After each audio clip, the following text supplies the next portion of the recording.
இன்னைக்கு ஒரு young boy, ஒரு 15-16 இயர்ஸ் இருக்கக்கூடிய ஒரு யங் பாய். அவனோட ப்ராப்ளம் என்னன்னா, அவனோட ஃபேஸ் வந்து கொஞ்சம் அப்நார்மல் க்ரோத் ஒன்றுனால பார்க்க அழகா இல்லை, அது வந்து வித்தியாசமான தோற்றத்தில் இருக்குது அப்படின்றது அவனோட கம்ப்ளைண்ட்டு. ஓகே, நம்ம பார்த்தாலே தெரியக்கூடிய அளவில் தான் அந்த க்ரோத் இருக்குது. ஆக்சுவலாக மோல்ஸ் அப்படின்னு நம்ம சொல்லுவோம்ல, extra growth in the skin அப்படின்றது மாதிரியான ஒரு டைப் தான். பட் இந்த டைப் ஆஃப் மோல் வந்து கொஞ்சம் கலர் சேஞ்ச் இருக்குது, கொஞ்சம் பிளாக் கலரில். ஷேப் வந்து ரெகுலர் இல்லாமல் கொஞ்சம் இர்ரெகுலர் ஷேப்பில், ஒரு ஏடிப்பிக்கல் மோல் அப்படின்னு சொல்லக்கூடிய ஒரு டைப் ப்ராப்ளம்.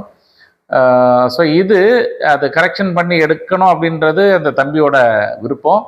ஸோ நம்ம சித்தா ஆப்ஷன் அவங்க தேடி வந்திருக்கிறதுனால நம்ம வழக்கமான சித்தா எக்ஸ்டர்னல் மெடிசின், அந்த எக்ஸ்டர்னல் அப்ளிகேஷன் கார மருந்து அப்ளை பண்ணி இதை நம்ம கரெக்ட் பண்ணுறதுக்காக ஒரு ஸ்டெப் எடுக்க போகிறோம். ஃபஸ்ட்டு டே இன்றைக்கி வந்து அவனுக்கு மெடிசின் அப்ளை பண்ணுறதுக்கான ஒர்க்கை நம்ம பண்ணிக்கலாம். அந்த மோலோட சைஸ் பார்த்திங்க அப்படின்னா ஒரு கிட்டத்தட்ட 1 இன்ச் சைஸ் லெங்க்த்தில் இருக்குது. அதோட விட்த்து வந்து கொஞ்சம் வேரியிங் டைப்பில் இருக்குது பாருங்கள், கொஞ்சம் வளைஞ்சி நெளிஞ்சி அந்த மாதிரி ஒரு டைப்பில் இருக்குது, கொஞ்சம் ஹார்டாக இருக்குது. இது அதோட டைப் அப்படின்னு இருக்குது. ஓகே, நம்ம இன்றைக்கி வந்து கிராஜுவலாக அவனுக்கு வந்து மெடிசின் வைக்கிறதுக்கான ஒர்க்கை பண்ணுறோம்.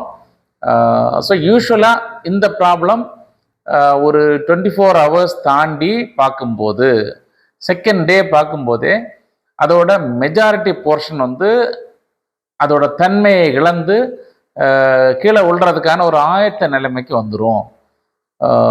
ஸோ இன்றைக்கி அப்ளை பண்ணி முடிச்சுட்டு நம்ம வெயிட் பண்ணி பார்க்கலாம். ஸோ இந்த இது இம்மீடியட் செகண்ட் டேல தம்பி வந்திருக்கிறாரு.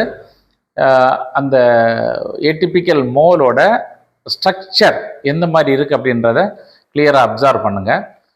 அதோட பார்டர், அதாவது சரௌண்டிங் பார்டர் எப்படி இருக்குது அப்படின்றத கவனமாக பாருங்கள்.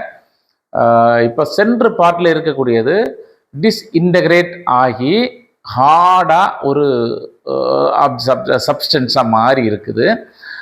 இது நார்மல் டைப் அப்படின்ற அந்த ரியல் ஸ்ட்ரக்சரில் இருந்து அப்படியே மாறிடுச்சு. ஸோ இது செகண்ட் டே. ஸோ இதை நீங்கள் கவனமாக பார்த்துட்டீங்க அப்படின்னா நெக்ஸ்ட்டு ஒரு 1 வீக் ஆர் 10 டேஸுக்குள்ளால அந்த இடம் அப்படியே கம்ப்ளீட்டாக கலந்து போய் அதுக்கப்புறம் நார்மல் ஸ்கின் அதில் வந்துட போகுது. ஓகே, இதுதான் இதோட அப்டேட்டு. இதில் ஆக்சுவலி ஏடிபிக்கல் மோல், இது வந்து ஒரு யங் பாய் ப்ளஸ் அவனோட அந்த ஷேப் இது எல்லாமே நம்ம கவனமாக பார்த்ததுனால டிப்பிக்கல் மோல் அப்படின்றது நம்ம டயக்னோஸ் பண்ண முடிஞ்சுது. வித்தியாசமான ஷேப்பில், வித்தியாசமாக ஒரு ஹார்டான ஷேப்பில் அல்லது ஒரு பல பல கிளைகள் விட்டு அந்த மாதிரிலாம் இருந்துச்சு அப்படின்னா ஸ்கின் கேன்சர் டைப்லேயும் அந்த மாதிரி வரும் அப்படின்றத கவனமாக வச்சுக்கோங்க.